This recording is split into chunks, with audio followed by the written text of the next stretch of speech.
নমস্কাৰ বন্ধুসকল, তো আজি মই এটা ভিডিঅ' বনাম। তো ভিডিঅ'টো হৈছে এটা কুকুৰ মানে ৰাস্তাত মানুহে বান্ধি পেলাই থৈ গৈছে। মই চিঞৰিতে মানে শুনা পাইছোঁ। কি আছে কুকুৰৰে মাত যেন পাইছোঁ। তো কুকুৰটো চাওক, খুলি দিওঁ। তো বলক আপোনালোকে চাওক, মানুহে এইবিলাক কাম কৰিব নালাগে। তো চাওক, এই বস্তাটোত এইটোত কুকুৰৰ বাচ্চা এটা পেলাই থৈ গৈছে। এইটো কোনেবা কৰিছে এইটো কাম। তো এইটো কাম কৰিব নালাগিছিল।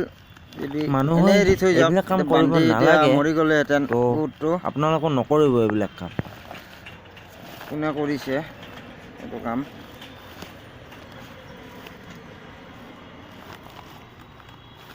এইটো হেউজপুৰ চকত এইটো ড্ৰেইনত পেলাই থৈ গৈছে। এইটো কুকুৰৰ চানা। তো হয়নে? এইটো কামটো পূৰা বেয়া কৰিছে। এইটো চাওক কোনে কৰিছে এইটো কামটো। এইটো কুকুৰটো, এইটো। তো এইবিলাক কাম কৰিব নালাগে মানুহে। এইবিলাক কাম কৰি অলপ মানুহে বিবেচনা বোলা মানুহৰ বস্তু থাকিব পৰিচয় লাগে। দি এইটো আছে, বেলেগ একো কৰা নাই। কুকুৰটো। Thank U.